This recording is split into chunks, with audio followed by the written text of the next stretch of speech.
did that in the UK, in Northern Ireland, and the purpose of that is that we trained gynecologists to train to treat women with gynae cancers, and that's like cancers of the womb, cervix, ovary, vulva, vagina.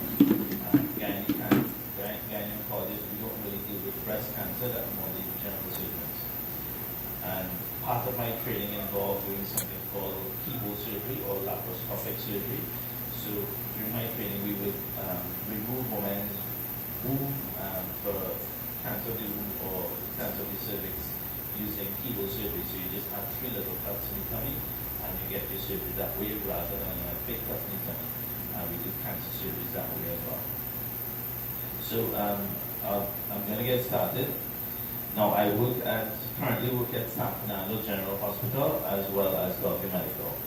In San Fernando I run the gynae oncology unit. I'm also what you call the National Clinical Lead for Cervical Cancer for Trinidad. So basically we're trying to develop a national screening program for cervical cancer. Right now, women go for pap smears at their health center, and I'll chat to you about that as well.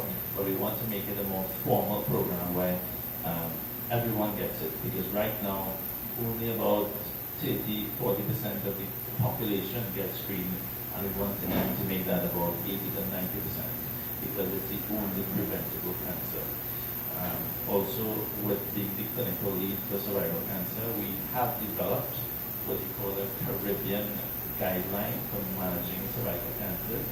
And the reason why it's important is that we're tailoring these guidelines using international standards, where we have to tailor it to our population, giving the results that it's a way to improve cancer care.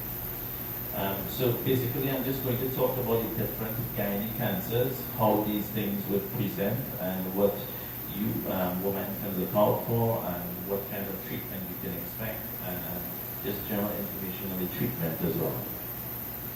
So what and where are these organs? Now basically the organs we're talking about, this is the uterus, ovaries, fallopian tube, vagina, and cervix. Now a lot of times people think that when you have a pap smear, and it's normal, it means that, well, you don't have any cancer.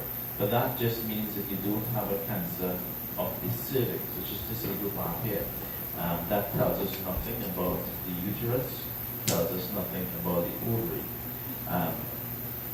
And it's important to know that cervical cancer is the only cancer where you can actually do a test where you can pick up pre-cancer cells that can be treated before it turns to cancer. And a lot of times, and that's why it's important, all women who present with a cancer of the cervix are women who've never had a pap smear, or they've had a pap smear more than 10 years ago. And that's because it takes that time. So it takes about 8 years for pre-cancer cells to get to cancer. So you have all this time in order to treat the pre-cancer cells and prevent it from becoming cancer. This basically, you can see where the uterus is, and it's in between the bladder in front and the back passage behind.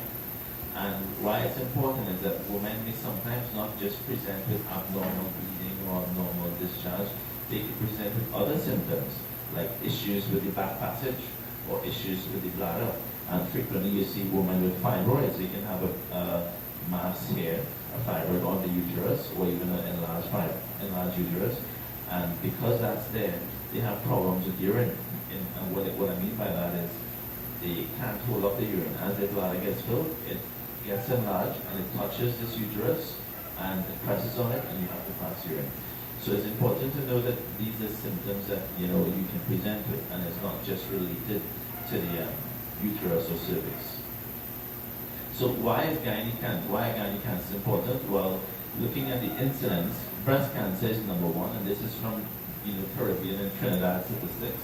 You can see that uterine cancer, that's of the womb, makes up the second most common cancer in women, and then that goes to cervix and then uterus.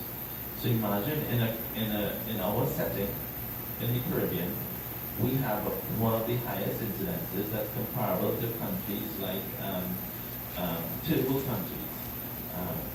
highest incidence of cervical cancer. And imagine we have such a high incidence for a cancer that's totally preventable, and women should no longer be dying from cervical cancer, but we still have women dying from that. And if you look at it, look, this is the amount of patients that die from cancer of the cervix.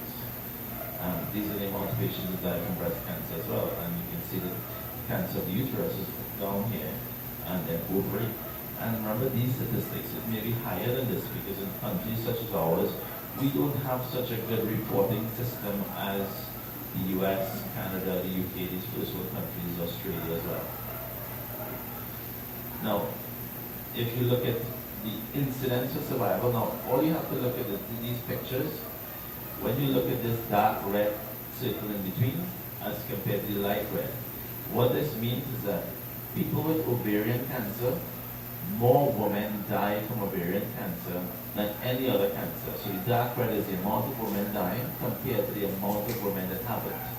But you can see for cancer of the uterus, a smaller woman die. And the reason for that is most women who have a cancer of the womb, they present with bleeding. A lot of times when people present with a cancer of the neck of the womb, which is the cervix, they don't have any symptoms. I have women coming to see me, and in the clinic they will tell me, well, you're telling me I have a cancer of the cervix, but I have no symptoms. And that's because most women present with no symptoms. All they have may be first detected by an abnormal pap smear. Then you go on to do a biopsy and you have the cancer. And up to this point, the woman may have never had any abnormal bleeding or any abnormal discharge, and that's why they don't know. Same goes for ovarian cancer. A lot of times, women only get symptoms when it's already spread. They don't have any symptoms that ovarian cancer presents with. They may just say, look, I'm just fine, I'm feeling full more often than normal, and my appetite's changed. And if I sit down, if you go to the health center and you ask any woman over the age of 50, well, you have any issue with Bahall? 99% of them will say, look, well, I find I'm not eating as much. I find I have constipation. I find that I'm having some pain in the tummy. So it's very common. So it's easily mistaken for other things. And that's why when a woman presents with ovarian cancer, it's because, you know what, the tummy starts to get really big. It starts to fill up with fluid, and that means it has already spread. But there are things that we're doing now, and even here, which I trained away for, that is improving survival or improving treatment of ovarian cancer, which I'll mention briefly. So ovarian cancer, basically how common is it? About 10 women every 100,000. So every year we may see about 100 or 150 people with ovarian cancer in this country alone, and it's a lot. And in the world, it's the 7th most common cancer. So about 239,000 are diagnosed every year. And you can see almost more than 50% or 60% of patients will die from it. And that's a high number.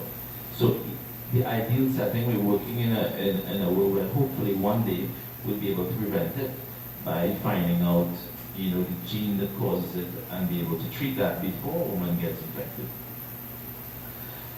In terms of Trinidad, you can see we ranked number 18 in terms of the incidence. But again, this is underreporting. I'm pretty sure we have higher numbers because we don't report as well as other countries. So from this, remember I was telling you about half of the women die from a diagnosis.